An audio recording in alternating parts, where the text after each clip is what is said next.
With the imminent reopening of schools in Nigeria ahead of a new academic year, UNESCO has put the number of out-of-school children in Nigeria at 20 million. The latest out-of-school data released by the United Nations agency also revealed that 244 million children and youth aged between 6 and 18 worldwide are still out of school. Using what it described as a comprehensive measurement methodology which combines multiple data sources, the UN agency in new figures published online by the UNESCO Institute for Statistics and the Global Education Monitoring Report said sub-Saharan Africa remains the region with the highest number of youth and out-of-school children. Joining us now to review the data on Nigeria's out-of-school children, the factors driving it and the import for the nation's development, and how to put more pupils in school is the chairman, Lagos State Universal Basic Education Board, Wahab Alawiye King. Thank you so much for joining us on Newsday. I'm delighted to be here. Good afternoon. Well, I mean, it's alarming, isn't it, that about 20 million out-of-school children in Nigeria. What's your reaction to that? Well, thank you very much. That has been the information that has been getting on. The question we should be asking ourselves is, what are we doing about it? And that is why Lagos State is its own determination, its own efforts to reduce the out-of-school menace. Have designed what we call Project Zero. Project Zero is a partner-led initiative that is designed to address the issue of out-of-school children. As we all know that we have a mandate, and that mandate is to ensure that we enroll, pupils in school, free, compulsory. And as such, we must do everything within our power to ensure that we continue to enroll them. One good thing about Lagos is that everybody wants to come to Lagos in pursuit of what is known as Lagos Dream. And as they come, they also bring their, problems. Problem in this context mean they come with their words, and we cannot draw them back. We cannot return them back to their bases. We need to accommodate them based on the mandate we have at hand. So we must continue. So as we are trying to, mitigate the problem of out-of-school children, another problem is militating against us, which has been the, influx of people from every part of Nigeria to come to Lagos to pursue that Lagos Dream. No, Project Zero, it's good to hear about the counteractive measures to get more of these school children back in school. But can I ask you, what are the factors that are keeping kids from enrolling, apart from, poverty? Are there things such as, is climate change an issue, or is it, or is it, with the migration of people from one place to another? What is the biggest issue keeping children out of school? Thank you very much. There are myriads of problems. We have been able to identify some of the problems. Aside from the economic factor, there are social factors that has to do with religion. There are cultural, affinity that are also causing, some of these challenges we are witnessing. So we need to do more, not as a government, but as a people too. We only talked about fundamental human right. Nobody's actually talking about fundamental human responsibility. Government alone cannot do it. As a parent, you have a duty to enroll your child in school. Like I've told you from the beginning, we have a mandate, and that mandate is to provide education, provide access, quality, and equity to allow people to come to school. And that is what the state government is trying to do to ensure that we continue to enroll them in school. We are not only particular about enrollment, we are also concerned about the retention, completion, and transition to other, classes too. Now, earlier this year, the Minister of Humanitarian Affairs talked about the fact that there are about 7,000 out-of-school children in Makoko area of Lagos alone. What has been done about that? Well, thank you very much. Makoko is a very special area. Because of the aquatic nature of the people that lives around that area, they are very, uncomfortable leaving that zone to go to other places. But what we have done is to take schools to them, to that area. We have, so we have a school complex that contains about 3 primary schools. And we have done everything to ensure that we mobilize in terms of advocacy, sensitization, and education to tell them that they must come out of their, of their comfort zone and come to school in the interland, and we have been able to do that. Not only that, we have engaged the services of the school-based management community, community leaders, public-spirited individuals and organizations that have been assisting us to ensure that we continue to attract them and mobilize them back to school. And can you speak on the impact of what continuing down this line would happen, having a large generation of individuals who do not have a primary school education?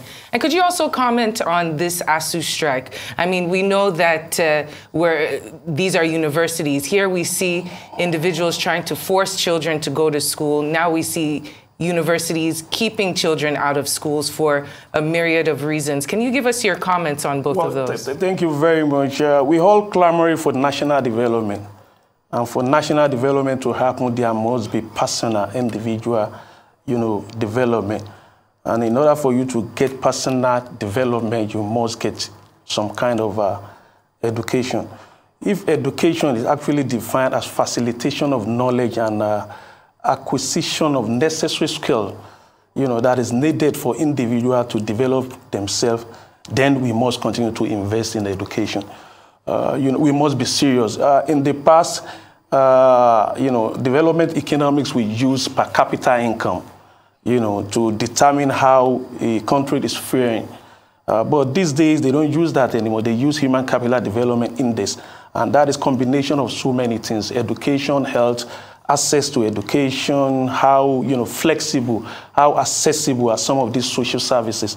And these are some of the things we need to to progress as a nation. So a serious and committed nation must continue to invest in education. Investment in this wise means trying to mobilize those are needed to be part of our development. That demography that is needed to develop this nation must not be left out in any way. So we must continue to encourage them to come to school, and government has a responsibility. Now, talking about government's responsibility, I'd like us to talk about efforts being made to provide inclusive education, especially for the physically challenged or for those that have learning difficulties. Can you talk to us about that? Thank you very much. In Lagos, we have education that is holistic in nature. Holistic in the sense that we look at every aspect, of learning. Not only that, we have access, and I talked about equity, to ensure that everybody is carried along. That is why we have a mantra in Lagos State University we call "Leave No Child Behind." And in leaving no child behind, we must ensure that people with disability are also carried along. In Lagos State, we have Lagos State Universal Basic Education Board. We have special needs schools that cater to some of these issues you have raised. Aside from that, we have inclusive units, about 31 inclusive units, where you ensure that there is a collaborative learning method to ensure that everybody is also carried along. So in our determination to ensure there is equity and fairness, we make everything possible. And you were speaking earlier about Project Zero and how it's been implemented in Lagos State and how it's going to help things. I'm wondering if this is a template that can be implemented in different states. Is this something that is being scaled up in order to use the good example of all the hard work you all are doing in Lagos to take all over Nigeria to educate some of these school children? Thank you very much. Incidentally, I'm the Dean of SUBEB Chairman in Nigeria. Okay. So we have a meeting, we have a forum, we have a platform where we discuss and share, idea and rub mind. I have, shared this with my colleagues, and some of them, are keen into what we are doing in Lagos, and they are ready to do it. It's very good. Well, of course, during the COVID-19 pandemic, we know that a lot of students had to go online, especially in the private schools. It wasn't so much possible to do that in the public schools. But I'm hoping that, that the state would have learned 1 or 2 lessons, from the COVID pandemic. So can you talk to us on the aspect of, including technology into the education that is being provided to students in the state? Well, thank you very much. Lagos State is very proactive and anticipatory. Nobody envisaged COVID-19, but before COVID-19 broke, we have already started what is known as EcoSL in Lagos State. And EcoSL is excellent in child education and learning. which is infusion of technology in the way we teach and learn in our classroom. Aside from that, we have, interactive, radio program before COVID broke. So we quickly took advantage of that. We expanded and we built on that. So we started that online, classes before any other person in the state, or, I can say in Nigeria. So I can tell you that we are, this is what we do as a state, being a very proactive, Lagos is trying to be a 21st century economy. And in doing that, you must be able to show that you have what it takes. You have the enabling environment and everything that is required. Particularly, that Governor Babajide Sanwo-Olu, his policy on team's agenda, and the third pillar of that team's agenda is is education and technology. That is mixing education and technology, and that is the way to go. We want to make our classroom to be more engaging, more interactive, and all that. That is why we have started that, technology-driven classroom even before COVID broke. All right, and very quickly, since we are almost out of time, I want to speak about the security situation. We do know that in the north of Nigeria, we hear reports of school children being kidnapped constantly. Lagos, thankfully, we are granted with a little bit of respite here, but is that something that factors into the plans? The future unfortunate maybe insecurity that could ramp up? Are these some of the challenges that are factored in when you're creating Project Zero? Thank you very much. In Lagos, we are clamoring for effective education, and as one of the major components of effective education is making the environment to be conducive in terms of safety, security, and all that. So we have factored that in. That is why in education is an ecosystem. It requires collaboration, building consensus, and having, partnership with all and sundry. And that is what we have been doing. We are collaborating with, security agencies in the state to ensure that our schools continue to be a safe haven for our pupils. This is part of what we are doing in the state to ensure that, we have a safe and secure environment for all our pupils and all the stakeholders.